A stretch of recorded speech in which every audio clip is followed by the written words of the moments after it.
Narito ang ating Christmas Around the World na hinandog sa inyo ni Bombo Genesis Racho. Bombo Radio Philippines presents Christmas Around the World.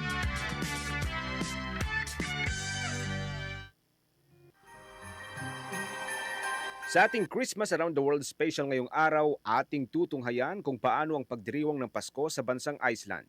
Ang Iceland ay isang isla sa North Atlantic Ocean. Nasa kanluran nito ang Greenland habang sa silangan naman ay ang United Kingdom at Norway.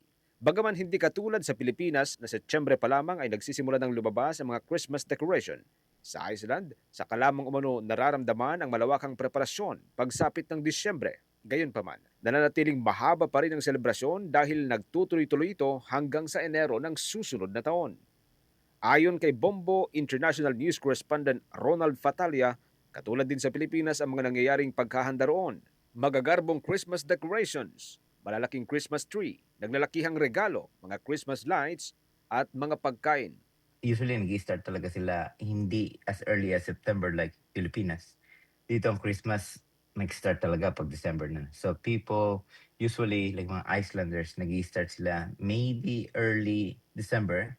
Diyan na yung time na naglalagay sila ng mga decorations sa mga bahay nila.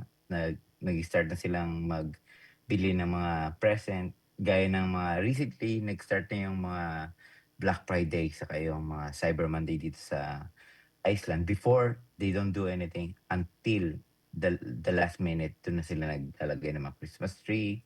Doon na sila naglalagay ng mga Christmas light dahil merong mga sale. Bagaman marami sa mga mamayan ng Iceland ay hindi naniniwala o hindi miyembro ng Kristyanismo, nananatiling aktibo ang bawat pamilya roon sa pakikibahagi sa Christmas mula sa mismong preparasyon hanggang sa mga handaan. Kung may isang Santa Claus sa Pilipinas at sa ibang mga bansa, sa Iceland naman mayroong 13 o 13 na Santa Claus. Ang mga ito ay pinaniniwalaang nagbibigay ng maliliit na regalo lalo na sa mga bata. Naniniwala ang mga Icelanders na kung mabait ang bata, nabibigyan sila ng magagandang regalo katulad ng tsokolate. Pero sa mga hindi nagpapakabait, nakakatanggap ang mga ito ng masasamang regalo katulad ng sirang patatas at iba pa. Sa Iceland, hindi sila truly believer sa, like religious. Pero lahat ng mga gatherings, lahat ng mga activities during Christmas, talagang ginagawa nila. Tapos instead na one Santa Claus, meron silang 13 Santa Claus na tinatawag nga nila na the 13 Yule Lads, Jólasveinir sa Icelandic. And then from the 12th of December, yun na yung start na magbibigay sila ng mga maliliit na bagay ba. Sa yung mga kids, naglalagay sila ng mga big sacks, either sa room nila or somewhere in the house. Tapos expecting nila, pag good ka, you're, behaving well na bata, magkakaroon ka ng magandang small gifts. Otherwise, pag may ginawa ka masama or hindi ka nagbe-behave correctly, may binibigay silang rotten potatoes kunwari or kung ano-ano na hindi maganda. Pagdating sa pagkaing inihahanda, malaki rin ang pagkakaiba ng Pilipinas at ng Iceland. Ayon pa rin kay Ginong Fatalia, pagsapit ng Disyembre 23, nakagawian na ng mga Icelanders na kumain ng fermented stingray o borong pagi. Bagaman hindi gaanong kaaya-aya ang amoy nito, isa ito sa mga pangunahing inihahanda at pinagsasaluhan ng magpapamilya at magkakamag-anak. Pagsapit ng Disyembre 24, dito nalalabas ang mas maraming pagkain. Ito'y upang pagsaluhan ng mga magkakamag-anak katulad ng ham, sweet potatoes, smoked lamb at iba pang mga masasarap na pagkain. 23 of December, kind of like a big thing sa kanila yan.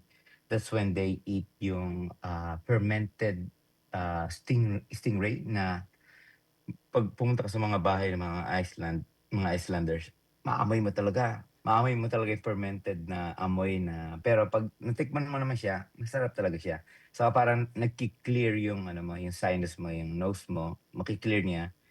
Kasi parang ginagawa nila talaga yun as a part of tradition dahil gusto nilang matikman ng maigi yung mga meat sa Christmas Day.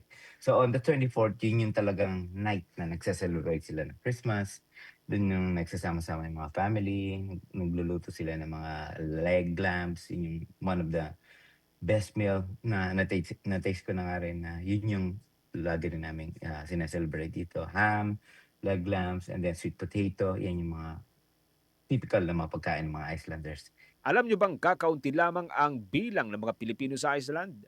Noong 2023, aabot lamang sa 2,532 Filipinos ang naroon. Pero ayon kay Ginong Fatalya, kung magkakasama sila ng mga kapwa niya Pilipino at mga kaanak niyang Pilipino, naghahanda rin sila ng mga pagkain Pinoy at iniaalok din sa mga Icelanders. Yung sa mga Filipino community, sa family namin for example, magluluto pa rin kami ng mga lechon, ganyan, hindi yan nawawala. Yung mga may sabaw sa atin, yung sinigang.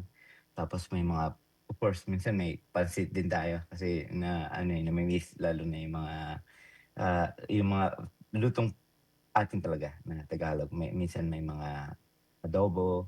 Pero hindi naman sa Christmas, but leading up to the Christmas. Pero yung during sa Christmas, yun yung mga mostly na niluluto natin, mga lechon, yung mga pagkain sa atin. Every year, yung may mga family kami na mga Icelanders, so we have to stick na make sure na meron talaga sila makakain mga Icelanders. Pero tumitikim naman sila ng pagkain mga Pilipino at marami naman sa kanila na gusto ng pagkain ng Pilipino. Sa Pilipinas, kalimitang ipinapahiwatig ng malamig na simoy ng hangin ng Pasko. Minsan, malamig na sa atin ng 15 hanggang sa 20 degrees Celsius. Pero sa Iceland, mga kabombo, kadalasang pumapalo sa 5 hanggang 0 o kung minsan, negative 5 degrees pa o mas mababa pa roon ang temperatura. Ayon kay Ginong Fatalya, madalas na may snow sa anumang bahagi ng Iceland na siya ring itinuturing na palatandaan ng papalapit na Pasko. So yung Christmas talaga dito either nag-i-snow or freezing sa labas.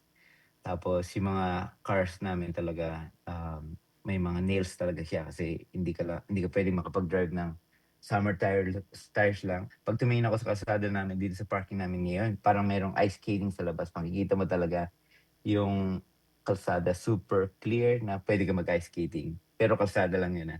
Kaya, medyo malamig talaga. And then, pag sinamahan pa siya ng hangin, that's when you get to negative degrees. And sometimes may negative degrees talaga. Ang bansang Iceland ay mahigit 11,300 kilometers mula sa Pilipinas. Ngunit alam niyo bang ang Filipino community ang pinakamalaking Asian community sa naturang bansa? Ayon kay Ginoong Fatalya, kadalasang nagsasalo-salo rin ang mga Pinoy tuwing sasapit ang Pasko. Inaalala ang mga masasayang handaan dito sa Pilipinas at sama-samang ipinagdiriwang ang pinakahihintay na Christian celebration, ang Christmas Day. Gledelig yun o farsight dit hour.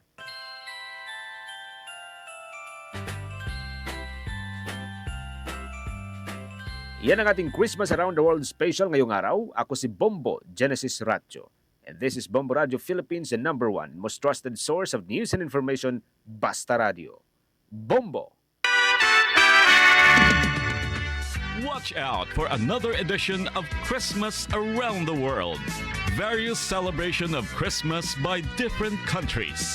Only heard and seen at Bombo Radio Philippines. For the most trusted source of news and information, visit our website at www.bomboradio.com. Follow us on Bombo Radio mobile app, Facebook, YouTube, TikTok, and X, formerly Twitter. Like, share, and stay connected. Anytime, anywhere.